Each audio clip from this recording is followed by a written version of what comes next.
देखिए, आजकल का युवा जो है या युवतियाँ भी जो है, ये लोग जाने अनजाने में मल्टीपल पार्टनर्स के साथ रिलेशनशिप में आ जा रहे हैं।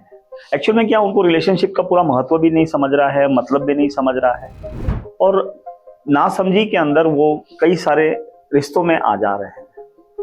अब रिश्तों में तो आ जा रहे हैं और रिश्ते भी ऐसे हैं कि कब पकड़ रहे हैं कब छोड़ रहे हैं उनके भी कुछ समझ में आ नहीं रहा है, और ऐसा कुछ शुरुआत में हो जाता है। पर जैसे ही जैसे वक्त बीतते जाता है तो आपको पुराने जो रिश्ते हैं, जैसे आप अगर आज के टाइम पर अगर देखेंगे तो जो पुराने आपके एक्स है, वाई है, या पुराने जो लोग हैं वो आपको याद आने लगते हैं। मैंने उनको ये बताया है कि जैसे हमारे इधर बोला जाता है कि आपके पीछे भूत पड़ गए हैं, भूतनियाँ पड़ गई है ना। शाम के टाइम पे इधर मत जाओ, रात के टाइम पे उधर मत जाओ, पीपल के पेड़ के नीचे भूत मिलते हैं। हकीकत में वो एक दंत कथा है, बट उसका सही माध्यम मुझे ये समझ में आया कि आपको आपके रिश्ते, पुराने वाले रिश्ते याद आते हैं। एक्चुअल में याददाश्त जाती नहीं है, और उसमें भी और गहराई तब हो जाती है जब आप किसी फिजिकल रिलेशनशिप में किसी के साथ आ जाते हैं। तो जो फिजिकल रिलेशन है वो तो भूलते ही नहीं है, क्योंकि कैसे सबसे गहरी याददाश्त जो होती है वो आपके शरीर की याददाश्त होती है, फील और टच की जो याददाश्त है, तो ये जाती ही नहीं है, ये मरने तक रहती है।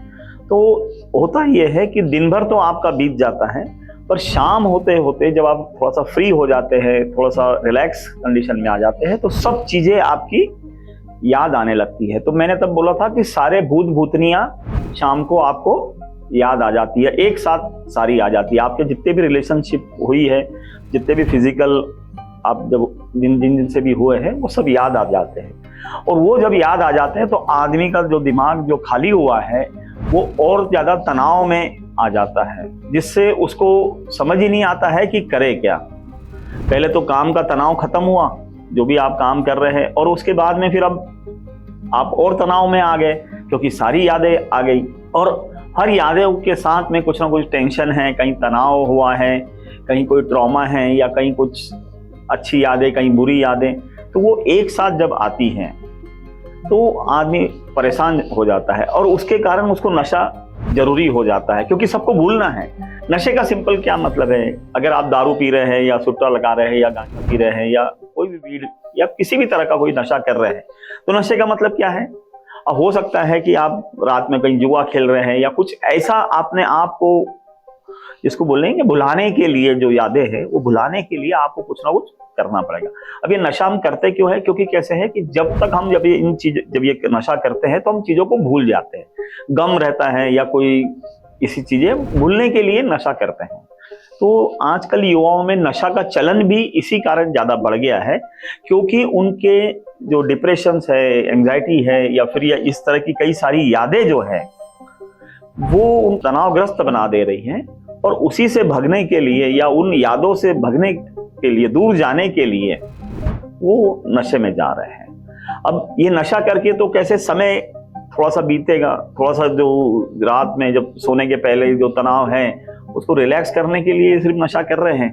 अल्टीमेटली वो कुछ पा नहीं रहे, या नशे से वो कोई यादें चली नहीं जा रही, वो सिर्फ कुछ क्षणिक कुछ समय के लिए वो भूल जा रहे हैं। पर हकीकत में उन्होंने करना ये चाहिए कि इतने सारे पार्टनर्स के साथ जाना ही नहीं चाहिए। जीवन में एक ही पार्टनर की जरूरत है, एक पार्टनर पूरे लाइफ के लिए काफी है, और जब एक ही पार्टनर रहेगा तो आपको नशा करने की जरूरत भी नहीं पड़ेगी, क्योंकि यादें भुलानी ही नहीं है, वो तो साथ ही में है। जब वो साथ में ही हैं तो फिर तो यादें रहेगी नहीं, बुरी यादें भी नहीं रहेगी, कुछ भुलाने की भी बात नहीं रहेगी, तो आप नशे से भी मुक्त रहोगे। क्योंकि आज नशे का मुझे तो जो समझ में आ रहा है, ज्यादातर कारण जो है वो रिलेशनशिप है। और भी कारण हो सकते हैं, जैसे आप जो बिजनेस कर रहे हैं या जो जॉब कर रहे हैं उसमें कोई तनाव होगा, बट वो एक आध दिन की बात है। ये जो रेगुलर एक्टिविटीज जो हो रही है, ये मुझे तो लगता है कि मल्टीपल पार्टनर्स और मल्टीपल फिजिकल रिलेशनशिप ही इसका एक मेन कारण है।